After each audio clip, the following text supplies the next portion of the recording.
The stars themselves seemed to hold their breath when the massive alien ships appeared in Earth's orbit in 2157.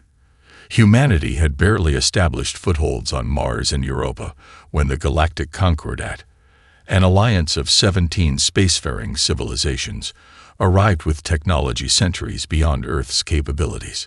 General Williams stood on the observation deck of Orbital Command, his weathered face illuminated by the holographic displays tracking the 7 alien vessels that had somehow bypassed every early warning system Earth had deployed. Each ship dwarfed humanity's largest space station, their hulls shimmering with iridescent materials unknown to human science. "Are they responding to our transmissions yet?" Williams asked, maintaining remarkable composure despite the existential threat hovering above his homeworld. Lieutenant Kessler nodded. "Yes, sir. They're requesting to speak with Earth's unified leadership." Williams almost laughed. Earth was many things, but unified wasn't one of them. Nevertheless, within 6 hours, representatives from every major nation gathered in Geneva, watching as the alien delegation descended in a shuttle that seemed to bend light around its edges. The lead ambassador stood nearly 7 feet tall, with 6 limbs and skin that shifted colors like liquid crystal. Her translator, a small floating device, converted her melodic tones into crisp English. "We are the Galactic Conquests, a fellowship of 17 spacefaring species dedicated to peaceful exploration and mutual prosperity." The ambassador's skin rippled with blue patterns that the humans would later learn indicated formal diplomacy. "We have been observing your world for some time." The Earth delegation exchanged nervous glances. How long was some time? And how had these aliens remained undetected? "Your species presents an anomaly," the ambassador continued. "You have developed spaceflight without the guidance of any patron race. This is unusual." "We managed on our own," replied President Chen of the Pan-Asian Alliance, a hint of pride in her voice. "Indeed, 300 years from primitive flight to fusion engines." The translator couldn't mask the disbelief in the ambassador's voice. Impossible by standard developmental metrics. The holographic displays activated, showing stunning vistas of worlds beyond imagination. Crystal cities orbiting gas giants, biological megastructures that housed billions, and energy harvesting arrays that encircled entire stars. Earth's representatives watched in awe as the scale of galactic civilization became clear. "We offer Earth membership in the Concordat, with protected status," the ambassador announced. "We will share knowledge, provide defense, and guide your species toward peaceful integration with the galactic community." The offer was accepted with cautious optimism. Who could refuse such generosity? Behind closed doors, however, the Concordat Classification Council was having a very different conversation. The holographic representation of Earth rotated in the center of their secured chamber aboard the flagship.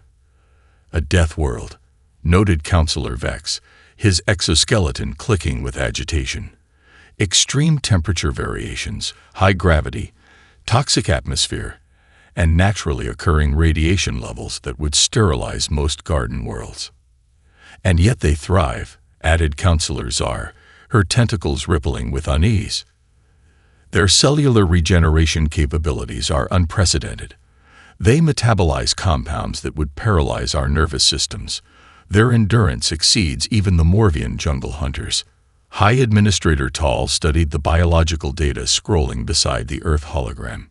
They've spent their evolutionary history being hunted by apex predators, surviving environmental catastrophes, and waging war against themselves with increasingly sophisticated weapons. And now, they've developed spaceflight. Containment is the only prudent option, Counselor Vex insisted. Offer them protection, guide their development along controlled channels, and ensure they never realize their true potential. High Administrator Tall's skin darkened to deep purple, the Concordat equivalent of a solemn vow. The humans must never discover what they might become. The galaxy would tremble. As the alien delegation returned to their ships, General Williams watched them from his viewport, an uneasy feeling settling in his gut. 20 years of military service had taught him to recognize when someone wasn't telling the whole truth. "They're afraid of something," he murmured to himself. "I just can't tell if it's us or something else out there in the dark." Dr. Sarah Chen stared at the alien equations floating in her lab's holographic display. The soft blue glow illuminated her face as she traced patterns in the air, manipulating variables with practiced gestures. 3 weeks of sleepless nights had brought her to this moment. "This can't be right," she muttered, making adjustments that the Concordat scientists had insisted would take decades to comprehend. The simulation ran again, confirming her suspicions. She had solved it. The Concordat liaison officer, a tall, willowy being named Elzar, entered the lab with the characteristic gliding motion of his species. His compound eyes widened at the completed equations. "Impossible," he whispered, mandibles clicking rapidly in what Sarah had learned was an expression of extreme agitation. "This is theoretical research that took our best minds a century to develop." Sarah shrugged, taking a sip from her cold coffee. "It's elegant, but there are shortcuts your people missed. Look here and here." She highlighted sections of the equation. "These portions cancel each other out if you approach them from a different angle." All across Earth, similar scenes played out as human scientists devoured the carefully filtered knowledge the Concordat provided. The aliens expected humanity would need centuries to implement their technologies. Instead, humans mastered faster-than-light communication in 8 years and improved its efficiency by 30% within another 2. In her office beneath the Rio de Janeiro Space Command Center, Admiral Elena Vasquez reviewed the latest reports from her network of scientific advisors. A holographic star map hovered over her desk, highlighting the known Concordat territories and trade routes. "Computer, overlay the technological development timeline against the knowledge packages provided by the Concordat," she ordered. The display shifted, revealing patterns that had troubled her for months. Gaps appeared in the knowledge base. Conspicuous absences where theoretical concepts should have connected to practical applications. "They're deliberately withholding the links," she said to her executive officer, Commander Jackson, "giving us the beginning and end of technological progressions, but removing the crucial middle steps." Jackson frowned. Could it be translation issues? Different scientific paradigms? "At first I thought so," Vasquez replied, highlighting a section on defensive systems. "But look at these weapon specifications compared to what we've observed on their escort vessels. The Concordat ships are at least twice as capable as the designs they've shared." She pulled up another file, surveillance footage of a Concordat diplomatic vessel easily outmaneuvering an asteroid field that should have required extensive calculations. Their navigational systems are far more advanced than what they've shared with us. "They're afraid of what we might become," Vasquez concluded, her expression hardening. That night, in a secure bunker beneath the Mariana Trench, Vasquez convened a meeting of Earth's top military and scientific minds. The room was swept for surveillance devices 3 times before she activated a quantum-encrypted display. "Project Prometheus," she announced to the assembled group. "A warship incorporating both Concordat technology and human innovation, including systems they've deliberately kept from us." Dr. Chen raised an eyebrow.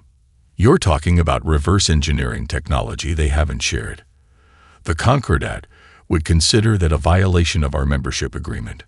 "They violated the agreement first," Vasquez replied. "Article 4 specifically states that all defensive technologies will be shared in full. They've given us fragments, hoping we won't notice the missing pieces." She displayed plans for a construction facility hidden within Jupiter's turbulent clouds.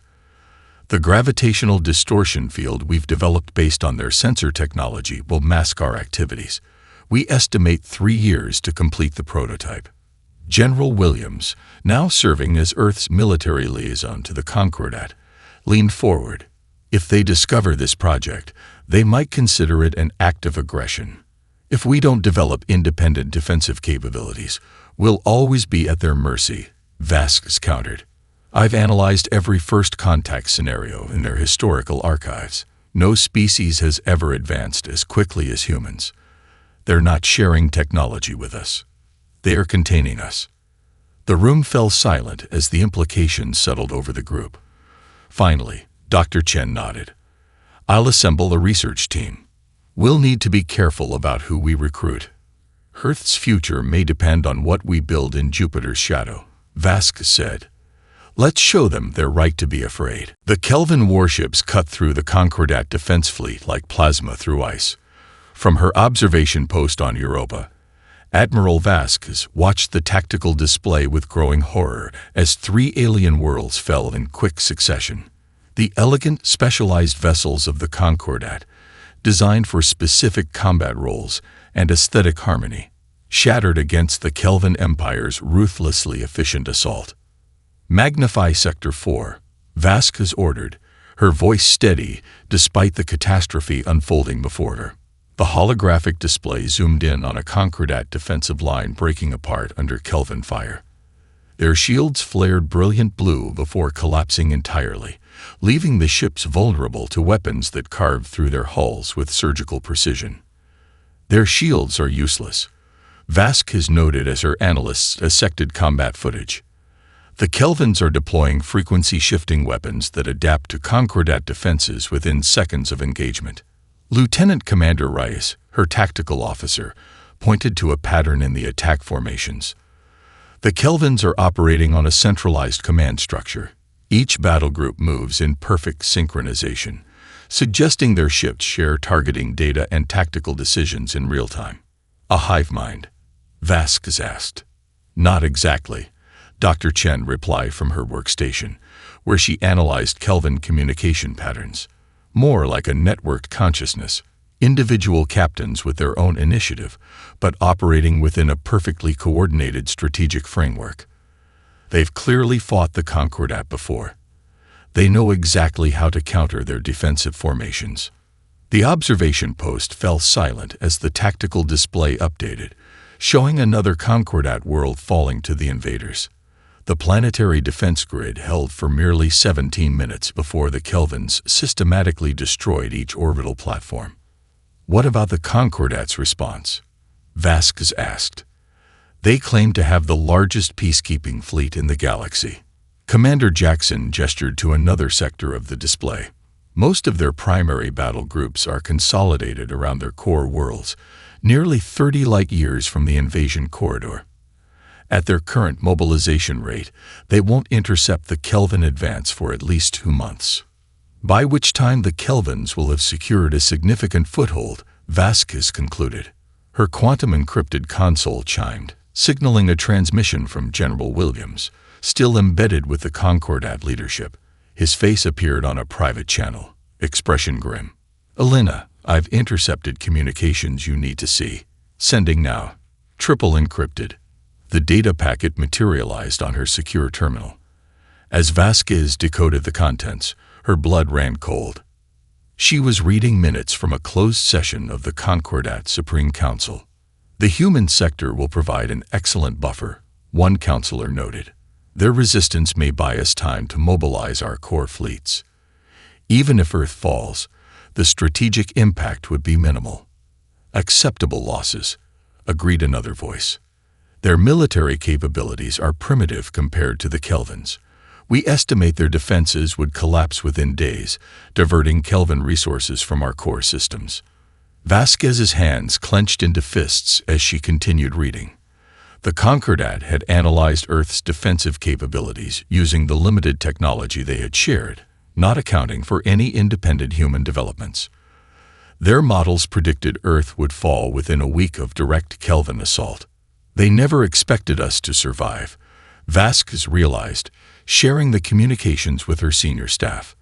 "We were just cannon fodder all along."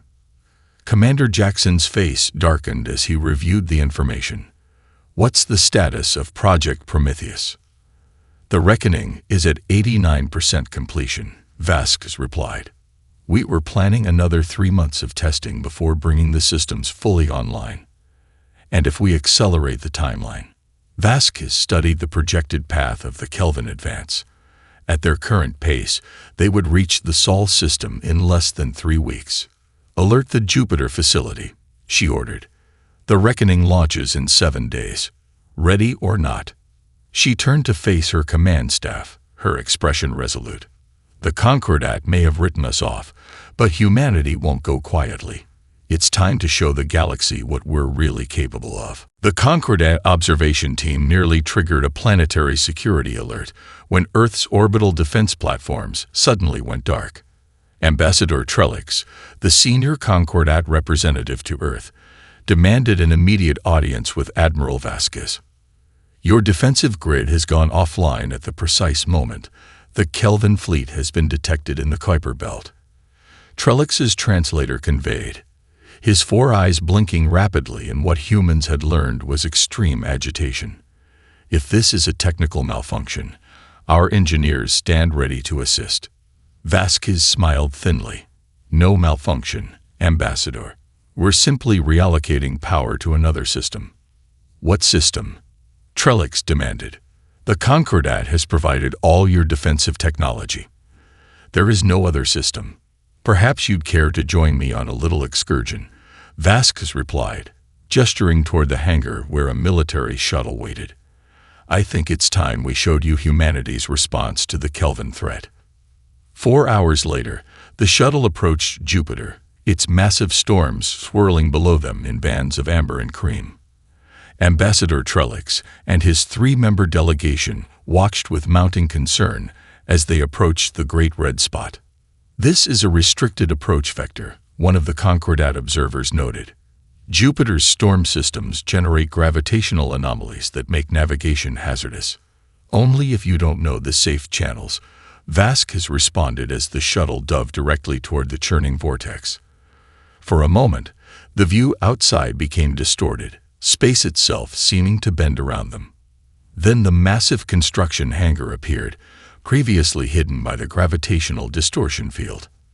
The massive hangar doors within Jupiter's Great Red Spot parted slowly, revealing a shape that made the Concordat representatives recoil in their seats. Unlike the Concordat's sleek vessels with their organic curves and harmonious proportions, Earth's battleship resembled a floating fortress. Asymmetrical, bristling with weapon systems, and constructed with overlapping armor plates that gave it a predatory appearance. Nearly a kilometer long, the ship's hull featured strange protrusions and recessed areas that defied conventional design logic. This abomination violates 47 Concordat treaties. Trellix's skin flushed a deep purple with outrage as his translator struggled to convey the appropriate level of indignation. Weaponry of this scale is forbidden to protectorate species. Funny, Vasquez replied, watching as the massive ship cleared the Jupiter construction yard, its engines glowing with barely contained energy. I don't recall signing any treaties about ship design. The shuttle docked with the battleship, allowing the delegation to board. Inside, the differences from Concordat vessel design became even more apparent. Where alien ships featured spacious corridors and aesthetic harmony, the human vessel was utilitarian to the extreme, every cubic centimeter devoted to function rather than form. Welcome aboard the EDF Reckoning, Vasquez announced as they entered the command center. Holographic displays showed the ship's systems coming online, power readings spiking as the reactor core reached full capacity. Impossible, whispered one of the Concordat engineers, studying the specifications scrolling across a nearby terminal. Your species lacks the technological foundation to build antimatter containment systems of this capacity. We reversed engineered the principles from the fragments you shared with us, Dr. Chen explained, joining the group. Then we made some improvements. The Reckoning specs told a terrifying story. Acceleration tolerances that would liquefy any non-human crew, radiation shielding that doubled as offensive weaponry, and targeting systems that drew on humanity's long, bloody history of finding creative ways to destroy their enemies. The ship incorporated Concordat technology, but reimagined through humanity's unique perspective. Redundant systems where aliens would use elegant solutions, brute force where others sought efficiency. This vessel cannot possibly withstand combat conditions, Trellix insisted. Its design violates every principle of harmonious energy distribution. Vasquez watched as the final system checks completed and the Reckoning prepared to break orbit. That's because we're not trying to maintain harmony, Ambassador. We're trying to win. As the Kelvin fleet approached, the Concordat representatives recognized a terrible truth. They feared this human creation almost as much as they feared the invaders. Commander Jackson Chen felt his bones creak as the Reckoning accelerated from Jupiter's shadow, artificial gravity struggling to compensate for forces that would have killed any alien pilot. The inertial dampeners, reverse-engineered from Concordat technology, but pushed far beyond their intended tolerances, whined in protest as the massive ship executed a maneuver that violated several laws of physics as understood by galactic civilization. Status report, Chen ordered, ignoring the blood vessels bursting in his eyes from the strain. Around him, the bridge crew worked through similar discomfort without complaint. Kelvin fleet holding position near Ganymede. His tactical officer reported, Lieutenant Rivera wiping a trickle of blood from her nose.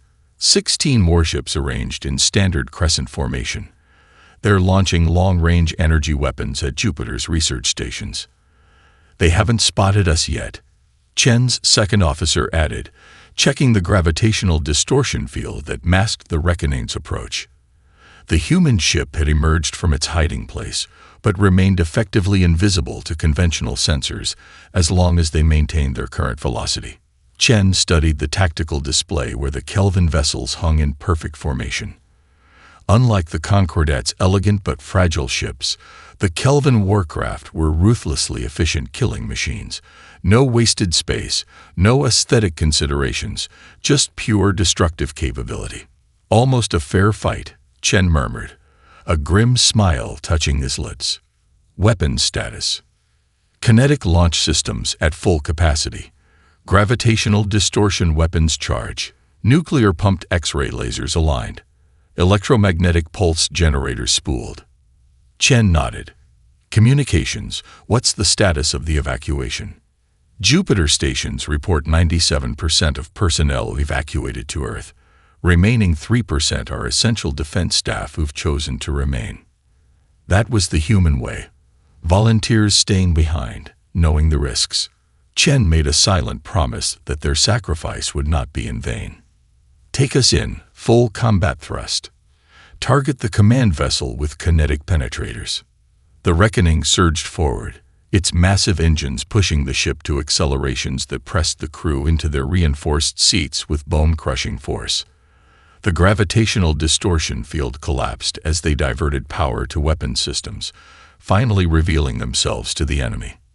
When the Reckoning announced its presence, it did so not with communications, but with a barrage of hypervelocity tungsten rods that shredded the nearest Kelvin cruiser.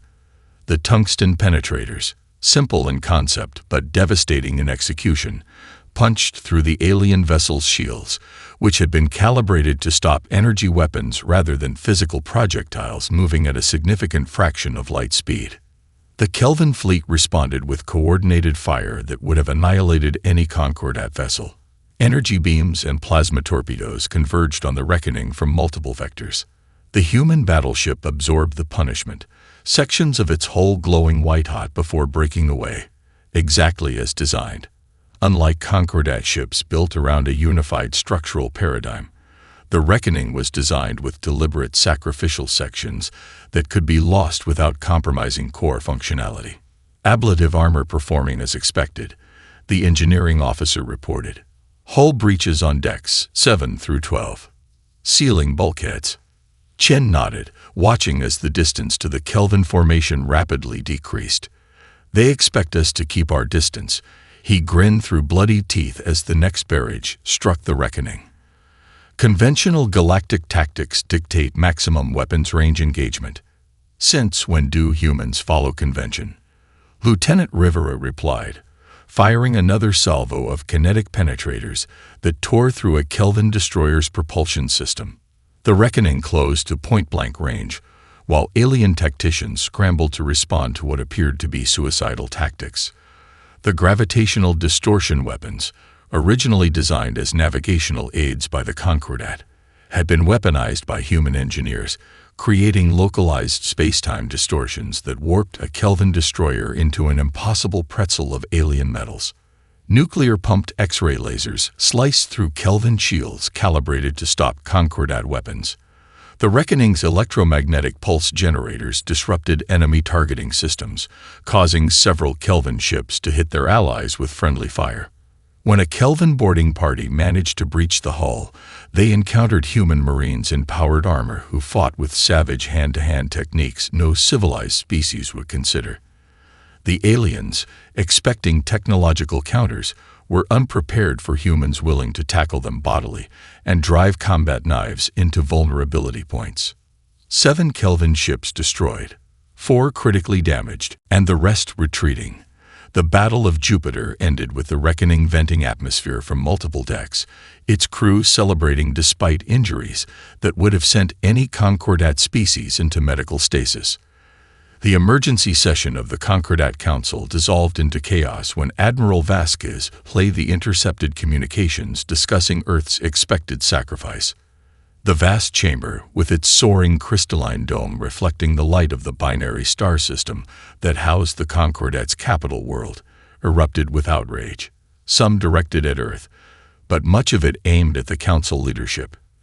The human delegation stood their ground as accusations flew across the chamber. Vasquez had arrived with Commander Chen and Dr. Sarah Chen, all three still bearing visible injuries from the Battle of Jupiter. Their presence, bandaged, bruised, but unbowed, created a stark contrast to the pristine Concordat representatives. You built a ship designed to inflict maximum casualties.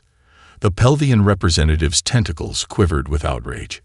Galactic civilization has spent millennia developing combat protocols that minimize loss of life while establishing tactical superiority. We built a ship designed to protect our home, Vasquez countered, her voice steady despite the translator struggling to convey the appropriate tone to 17 different species simultaneously, something you were unwilling to do for us. She gestured to the holographic display showing footage from the battle, the Reckoning absorbing punishing hits, losing sections of hull but pressing forward relentlessly. Your species embraces suffering, the Moraxian delegate observed, compound eyes blinking rapidly. No Concordat crew would continue functioning under such conditions. We do what's necessary, Commander Chen replied simply. When survival is at stake, comfort becomes irrelevant. The debate might have continued indefinitely, if not for the intelligence reports that materialized on the Council's shared display network. The Kelvins had gathered a fleet 3 times larger than before, with a single target: Earth.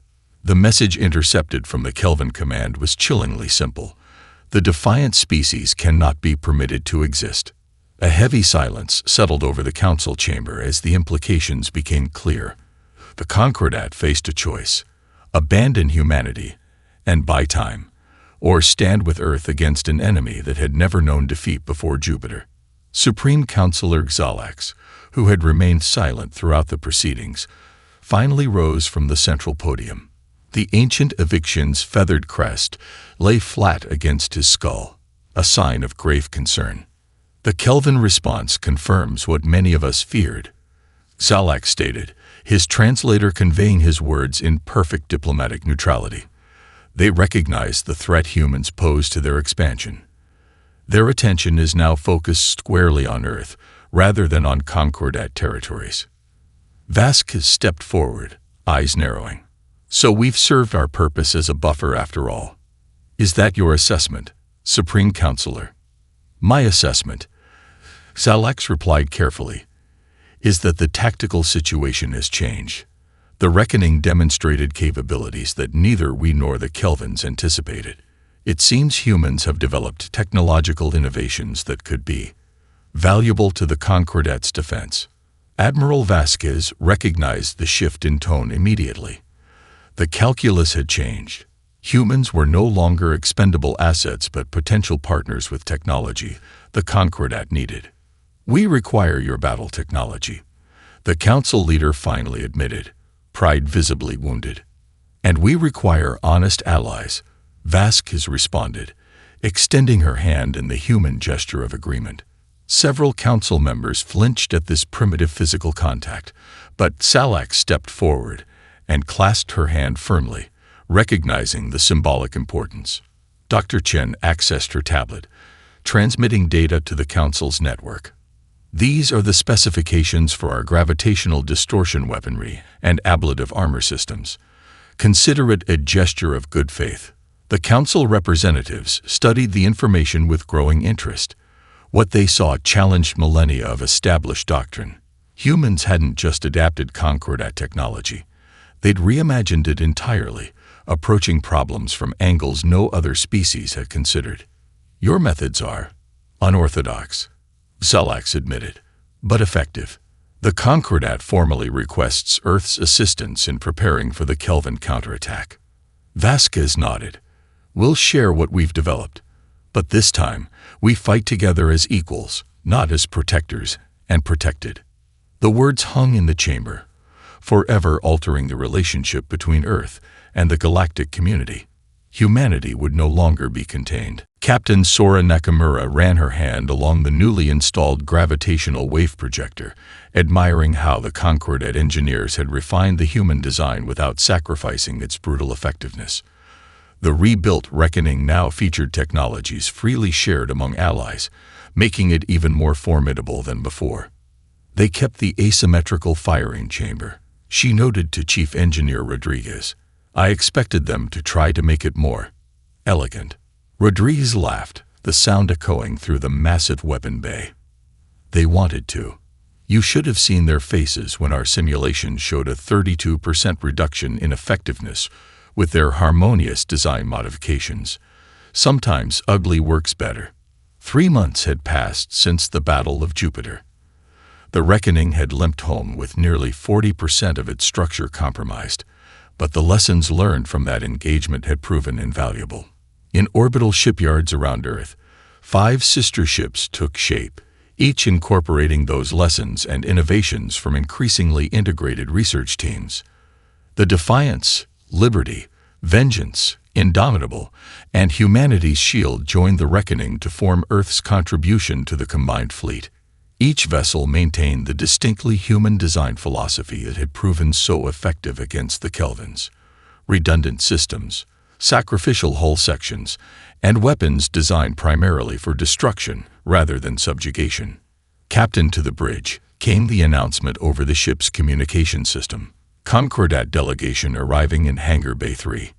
Nakamura made her way through corridors that blended human practicality with subtle Concordat influences, slightly wider than before, with improved ergonomics that didn't sacrifice functionality for form. When she reached the bridge, she found Admiral Vasquez already waiting with 3 Concordat representatives. Captain Nakamura. Vasquez nodded. The Concordat has assigned tactical advisors to each ship in the Earth battle group. This is Commander Telix, who will be joining the Reckoning. The alien officer stood nearly 7 feet tall, exoskeleton gleaming under the bridge lights. His 4 arms were each capable of independent operation, a significant advantage in combat situations requiring multiple simultaneous actions. Your vessel has an interesting design, Telix observed, mandibles clicking in what Nakamura had learned was a gesture of respect despite discomfort. I have studied the Jupiter engagement extensively. Most impressive. We're glad to have your expertise, Nakamura replied diplomatically, though she noticed her bridge crew exchanging skeptical glances. Concordat tactical doctrine had proven woefully inadequate against the Kelvins. As if reading her thoughts, Telix added, I am here to learn as much as to advise. The Concordat High Command has acknowledged certain limitations in our approach to warfare. When human officers boarded Concordat vessels as tactical advisors, they encountered similar resistance. Lieutenant Maya Rodriguez, assigned to the Concordat flagship Harmonious Accord, found herself facing outright hostility from her alien counterparts. Your combat doctrine violates our philosophical principles, the Eviction captain objected during her first briefing. The Concordat has maintained peace for millennia through precision targeting and minimal collateral damage. Rodriguez didn't argue. Instead, she ran battle simulations showing Kelvin attack patterns against standard Concordat defenses. After watching his theoretical ship destroyed 17 consecutive times, the captain reluctantly accepted human input. "We don't want to change who you are," Rodriguez explained as she introduced concepts of redundant systems and distributed command structures. "We just want you to survive." The surprising discovery was how quickly humans adapted to working alongside aliens. Humans didn't demand conformity to their methods. They sought synthesis, recognizing valuable aspects of Concordat technology and incorporating them into Earth's brutal but effective approach. Human instructors taught alien crews to embrace flexibility, redundancy, and creative problem-solving, while learning from the Concordat's mathematical precision and technological finesse. In training exercises, mixed human-alien crews consistently outperformed homogeneous teams. The Concordat's perfect coordination complemented humanity's improvisational tactics. Earth's willingness to absorb punishment allowed Concordat vessels to execute precision strikes from positions they would normally consider too exposed. As the massive Kelvin fleet approached, something unprecedented emerged, not just a military alliance, but a genuine partnership between species with fundamentally different perspectives. The combined fleet met the Kelvins at Proxima Centauri, humanity's nearest stellar neighbor. Earth's 6 battleships formed the vanguard, their heavily armored profiles silhouetted against the red dwarf star. Behind them stretched the greatest military force the Concordat had ever assembled, over 2,000 vessels representing all 17 member species. Inside the Reckoning's command center, Admiral Vasquez opened a channel to the entire Allied fleet. The quantum-entangled communication system, a human innovation that the Concordat had improved with their precision engineering, carried her words instantaneously to thousands of ships crewed by beings who, just months earlier, had viewed humans as primitive curiosities. "They expect us to break," she declared, her voice calm but resolute. "They expect us to run. They expect us to die. Let's disappoint them on all counts." The Kelvin fleet emerged from hyperspace in perfect formation, 3 concentric rings of warships surrounding a central command vessel nearly 5 kilometers in length. Their numbers darkened the space around Proxima like a swarm of deadly insects, weapons already charging. "They've adapted their shields based on our previous encounter," Commander Telix noted, his exoskeleton clicking as he analyzed tactical data. "Kinetic penetrators will be significantly less effective." Captain Nakamura nodded, unsurprised. "That's why we brought more than one trick to this fight." For 3 days, space itself seemed to warp with the scale of the battle. Kelvin warships hammered the human battle group with weapons that had decimated Concordat fleets in previous engagements. The Earth vessels absorbed this punishment, losing sections of their hulls but pressing forward relentlessly, creating openings for their more fragile allies. Concordat ships, once programmed to retreat when damaged beyond a certain threshold, now fought on despite critical systems failures. Alien crews adopted human innovations, rerouting power through emergency systems, sacrificing non-essential functions to maintain weapons and shields, even continuing to fight as their vessels broke apart around them.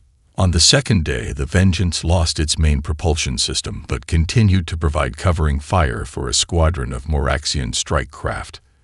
Its captain refused evacuation, instead having his crew strap themselves to their stations as life support began to fail. They maintained combat operations for 6 additional hours, destroying 3 Kelvin cruisers before finally succumbing. By the 3rd day, the Reckoning had suffered catastrophic damage. Half its weapon systems were offline, and breaches in the command hull had reduced the bridge to emergency pressure fields. Admiral Vasquez, blood floating in globules before her face in the failing gravity, made the decision that would change the course of the battle. "All power to engines," she ordered. "Set collision course with the Kelvin flagship." "Elena." Chen's voice came over the comm. His own ship engaged with Kelvin destroyers nearby. "We've already evacuated non-essential personnel," Vasquez replied. "The reactor containment is failing anyway. Might as well put it to good use."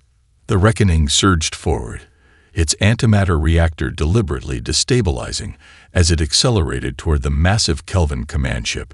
The enemy vessel attempted evasive maneuvers, but Vasquez had anticipated this, using the gravitational distortion weapons to create a space-time pocket that limited the flagship's movement options. When the Reckoning rammed its nearly destroyed bulk into the Kelvin flagship, detonating its antimatter reserves in a final act of defiance, the tide turned. The blinding flash temporarily disrupted sensors across the battlefield, but when systems recovered, the Kelvin command ship was gone, along with the Reckoning. The remaining human battleships pressed the advantage, their weapons tearing into suddenly disorganized enemy formations. Concordat vessels, inspired by this sacrifice, abandoned tactical doctrine in favor of aggressive maneuvers that the Kelvins couldn't anticipate. The Kelvin retreat marked more than a military victory. As the surviving ships limped home, the galaxy's balance of power shifted fundamentally. The Concordat Council, confronted with evidence of their complacency, initiated reforms to integrate human innovation while preserving their own cultural values.